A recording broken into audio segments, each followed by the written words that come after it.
Well, we have a phenomenal panel. This should be a lot of fun. The speakers are ready for you. And those of you in the back, if you wouldn't mind grabbing a seat up front, that would be fantastic. Thank you. I'm the professional shusher. The topic for today is, can AI make great advertising or just more advertising? And so I'm going to ask the panelists to go down the line one by one and introduce themselves and maybe give us a quick tidbit on the topic. Tamika.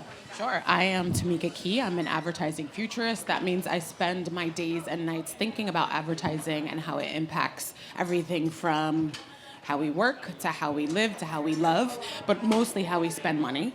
And what was the second part of the question? Can AI? Sorry. Can AI make more creative? Make great advertising. Make great advertising. I think AI and humans can make great advertising together. All right, Vanessa Chin, System 1, SVP of Marketing, and we measure the emotional response to advertising. And what I would say is sometimes AI can make great advertising, but what we know for sure is that it can make more. Hi, I'm Mark Menino. I'm CEO of VidMob. Introduce myself, long background. I was at Amazon Ads for many years. I was at Flywheel, and got to get on the early stages of programmatic and the early stages of retail media. And I think it's really exciting being now at the early stages of AI and advertising. And we think it can do both, right? And especially, I mean, obviously it can make a lot of advertising. And if you walk up and down the Crescent, you see a lot of companies that probably shouldn't have advertising businesses that don't, like Marriott and others. Not that shouldn't, but that intuitively we never thought of as advertising businesses, which means there's a lot more places to put advertising. And they have to always be different and be presented in different ways and slightly different formats. And for Marriott, they need to look one way. For CVS, they need to do another way. So you need AI to make a lot of advertising. But also, if you know how to make it and you know what to make, you can make really good and performant advertising. This is a question for Tamika, really quick. A lot of folks have talked about AI homogenizing advertising. Where are we going to go? And, sort of riffing off of what you said, Mark, how are we going to make it different? So I think everyone has access to the same tools, but I think the people that win are the people who know not just how to use the tools, but how to interrogate the tools and how to discern sort of what comes next. As an example, so everybody can use ChatGPT, everybody can use Claude, my homie, everybody can use all of these, everyone can use PMax or any of these things. But I think the distinction and the uniqueness is in terms of understanding, one, which tool to use for which process, which part of your creative process, and then, again, how to interrogate. So Claude I'll use it to do a transcript, or I'll use it to sum up a transcript from a panel prep call. And I will say, well, Claude, did you pull the LinkedIn profiles of my panelists? Before you helped me generate these questions, right? And so I think that the ability to question the tool that you're using and sort of work with it and tweak it is what's going to differentiate someone from making mediocre creative versus making awesome creative. Vanessa, how about you? It's really all about distinctiveness, and do you know what makes your brand distinctive? So whether or not it's, a campaign that you've been known for years, or is it, part of your distinctive assets, is it your positioning, and being sure that your inputs are distinctive to you and ensure that you protect those as you use the tools through the process. Well, Mark, you kind of started this conversation. Yeah, so I'm I going to let you started finish it. with the CMNs and RMNs. Wait, and the some question other- was, can you make distinctive creative, right? Should we be Yeah. thinking about that? Is it all going to get homogenous? I mean, yeah. So, we work with all the major platforms. A lot of them have best practices that we test against, and our clients try to meet, right? And if everybody did that and used AI to do that, we'll all have kind of the same creative going over and over again. So the way that we look at it is, as each brand starts to learn and understand what in each ad or what in their marketing campaigns works from a creative perspective, what the data tells them to make, then the AI can use that data so that it can create distinctive ads that maintain their brand, across multiple platforms, and it allows them both to resonate but to be distinctive out there in market. I mean, I think I would also add that with or without AI, your campaign lives or dies on the brief, right? And so if the brief at the beginning is kind of generic, like, oh yeah, I want to reach moms 40 to 55 that buy cleaning products, then your campaign is going to come out super generic. If you're like, I want to reach millennial moms who live on the East Coast and travel to the south of France once a year, right? Then I think your campaign is going to be a little bit more distinctive. So I think, to your point, the data, understanding your brand, understanding the data, but I think it's having a very specific brief that you can then again work with whichever AI tool you're going to use, because it's all about the context that the tool has to be able to sort of spit out what it's going to spit out. One of the things that, in the spirit of the growth of everything, there is so much content now for consumers. How do we capture attention? It's a very favorite topic of Amphibians. Attention is everything. There's certainly a big focus on outcomes right now, but how do you capture attention? And I'd love to hear what your organizations are doing from that respect. Sure. Oh, you want to start with me? Yeah, why not? Well, it's all about emotion. So there are certain creative choices that elicit a stronger emotional reaction. And at System 1, everything that we do is measuring emotion because we have found it to be the best predictor of future behavior, and it's specifically long-term behavior, not just those short-term lifts that we all see on the dashboards. And so things like humor. Something that either people are afraid of or see too risky is actually one of the most powerful tools that you can use to grab attention. Fantastic. Yeah, we look at a lot of video ads across a lot of platforms. And to be frank, most video ads are watched for 4, 5, 6 seconds before people leave. So you've got a very short period of time. And the key there is obviously emotion, but also we see scene changes, music, sound, things like that actually draw people in and make them notice it while they're doing other things are really important. I've heard a lot of people talk about personalization as being the great differentiator, the great attention grabber this week. And I'm kind of curious about your opinions in terms of how do we drive outcomes at scale and still deliver on personalization? Jump ball. Well, I worked for the most personalized ad platform in the world, Amazon, right? Every time you go on Amazon, every ad is personalized specifically for you based on everything you've done for the last 5, 10, 20 years.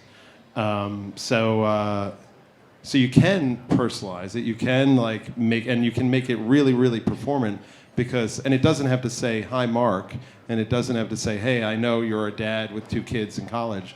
It just has to be really resonant to what that person is thinking about and doing at the time.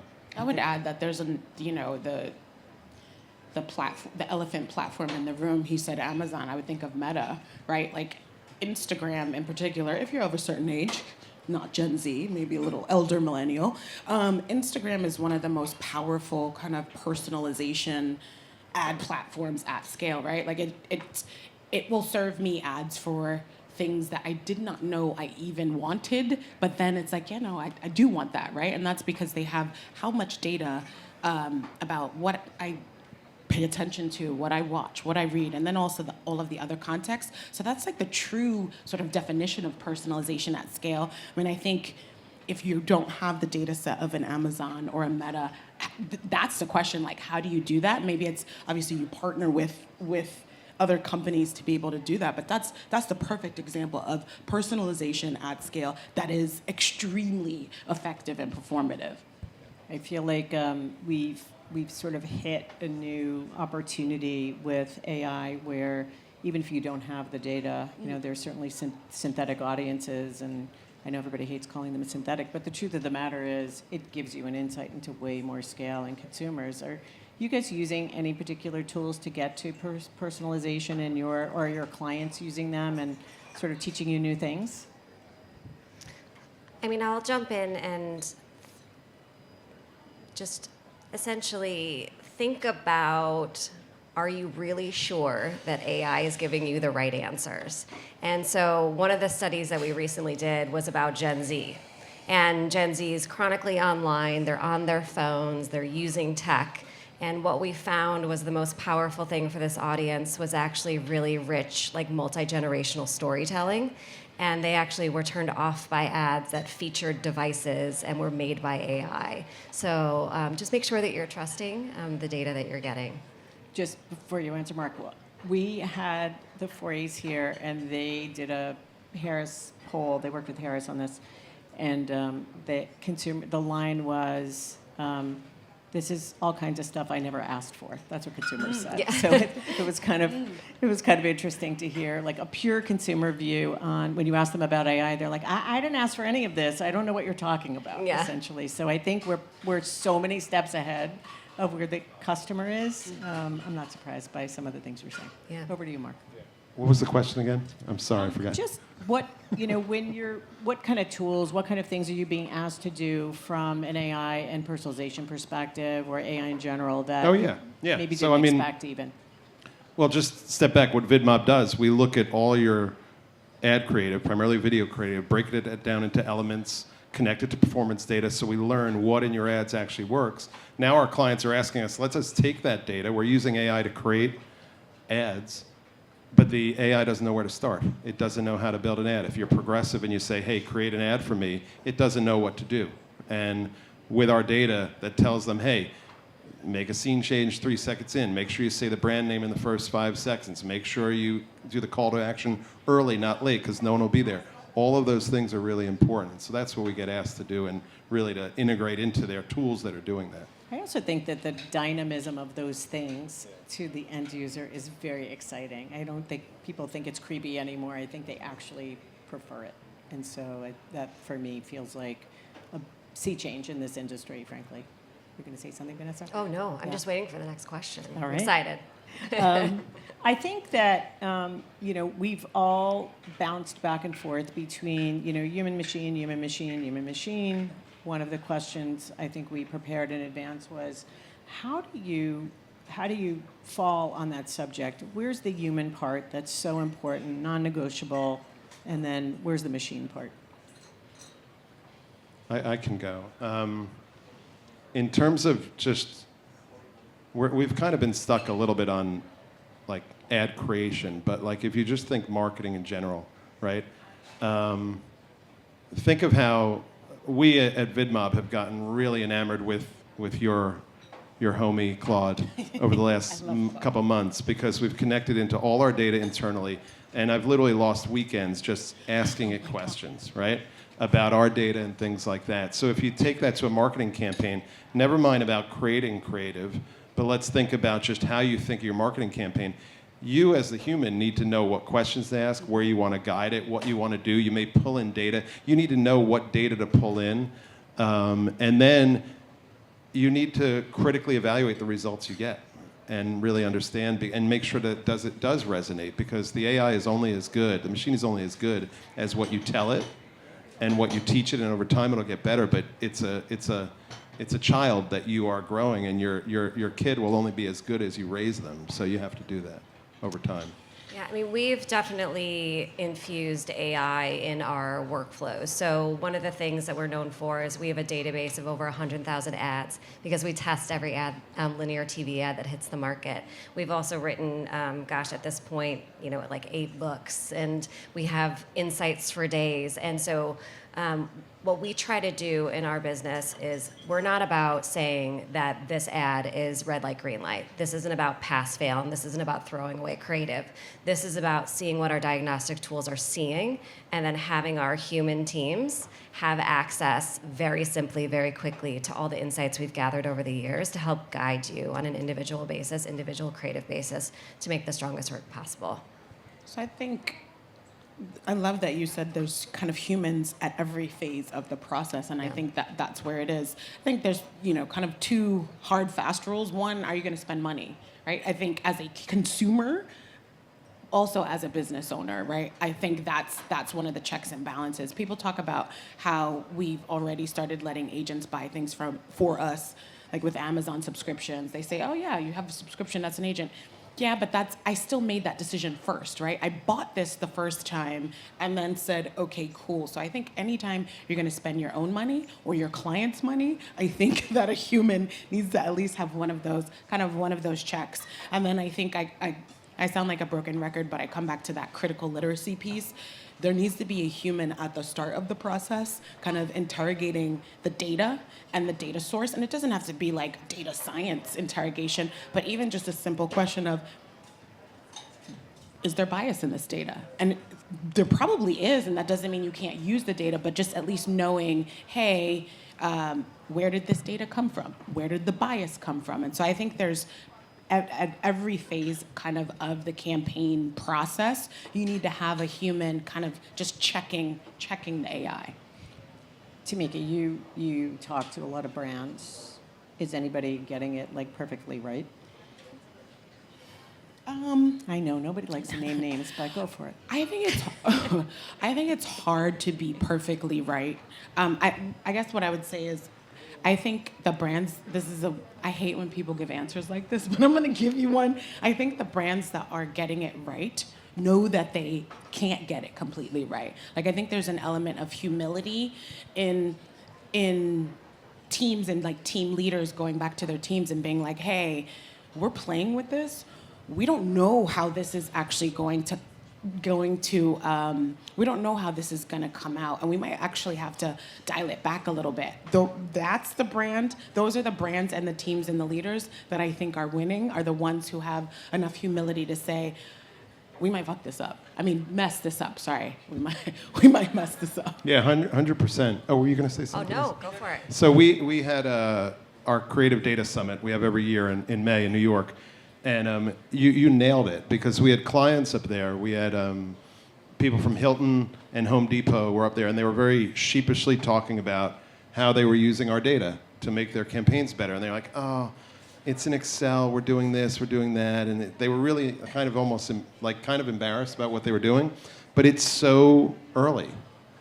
And there were everyone in the audience. People were taking notes, taking pictures of their slides, because the key is not to do it right, it's to try it and to get going, because this is a learning cycle, and the faster you get and the more cycles you get, the better you'll be.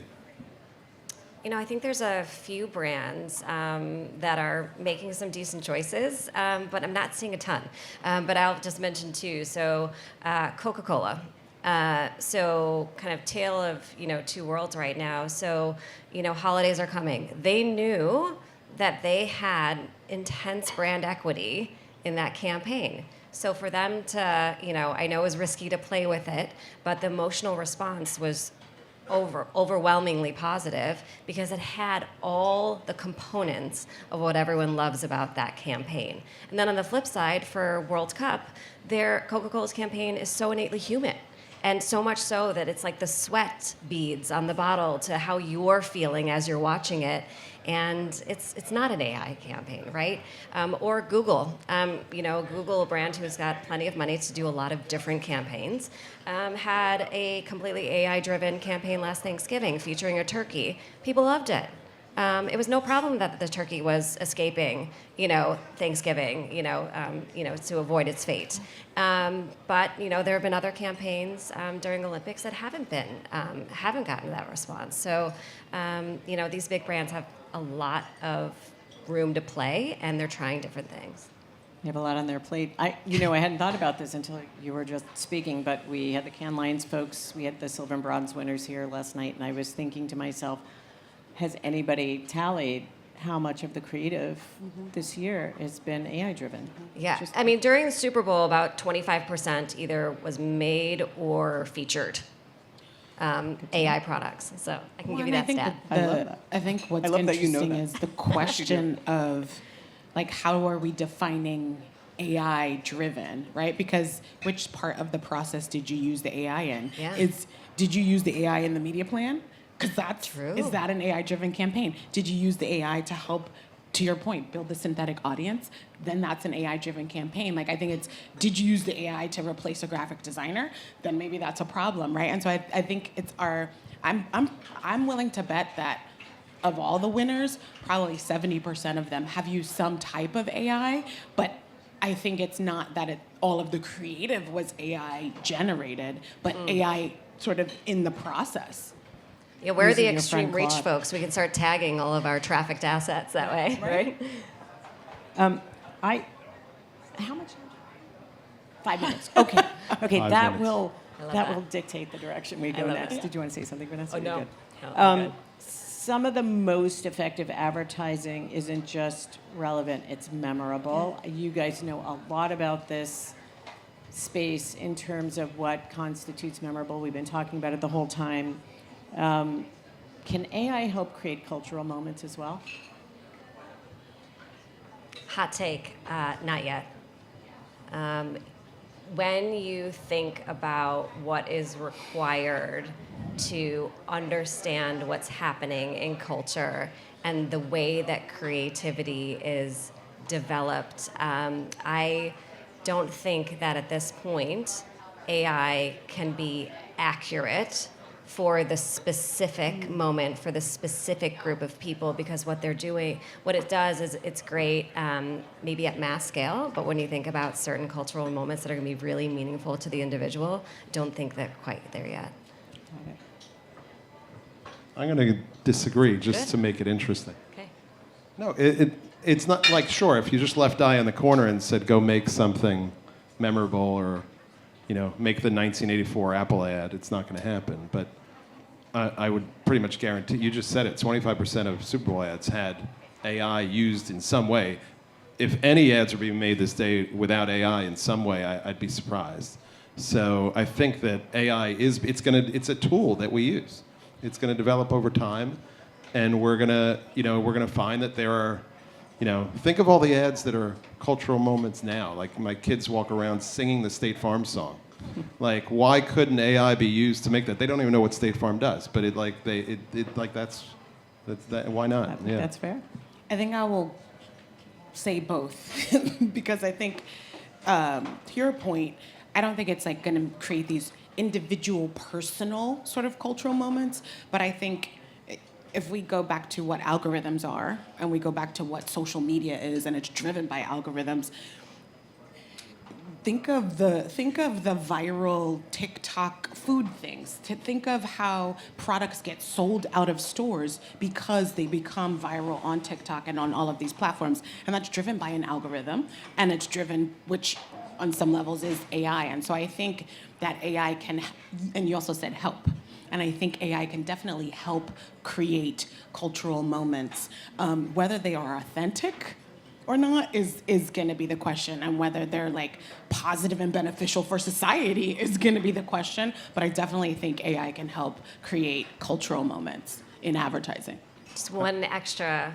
I would say if you're going to choose something, don't choose AI at this point. If that's your strategy, choose a creator and make sure it's the best brand fit. Because what we're seeing is that is the most powerful lever to get to that memory. Very instructive. Yeah, and that's fair. We're using AI to understand performance across brands' entire set of creators. Literally thousands of 18-year-olds creating content. You can learn so much. But my last point on the cultural moment is it may not matter. I mean, we all talk about the 1984 ad. 2 years after Apple ran that ad, the stock was down 40% and Steve Jobs was fired. So it may not be as effective as we think it is. But we all remember it. So my parting question is, in 3 years, will this be a functional conversation in terms of making more advertising, or will we be making great advertising via AI? The futurist has to go first on that. I mean, it's 3 years in the future. I'm a presentist. And 3 years out is about as far as we're going to go right now. Yeah, I mean, I think we're still gonna. I think we're still going to have discussions around how to get the best out of the tools that we are using. And I think we're still going to have discussions around how to build that critical literacy into using the tools. So I would say this will be a functional discussion, but we'll be further along. Nice. So I don't know if I'm going to answer your question directly, but I would say, in thinking about the next 3 years, are you going to spend the next 3 years using AI as a tool, but focusing your energy on building something? Because it takes at least 3 years for really great ideas to wear in. Thank you for sharing that. Yeah, I think it's just going to evolve over time. I mean, I was early programmatic, and at the time we just bought impressions everywhere, and then we learned that wasn't the way to do it, and you started to do PMPs and really put thought into where you targeted. And I think the same thing's going to happen. This is just going to evolve over time. Well, I want to thank the audience for your attention. I want to thank the panelists. You did a phenomenal job. And I want to thank Salient for bringing this discussion to life. Thank you. Thank you, Maura. Thanks so much.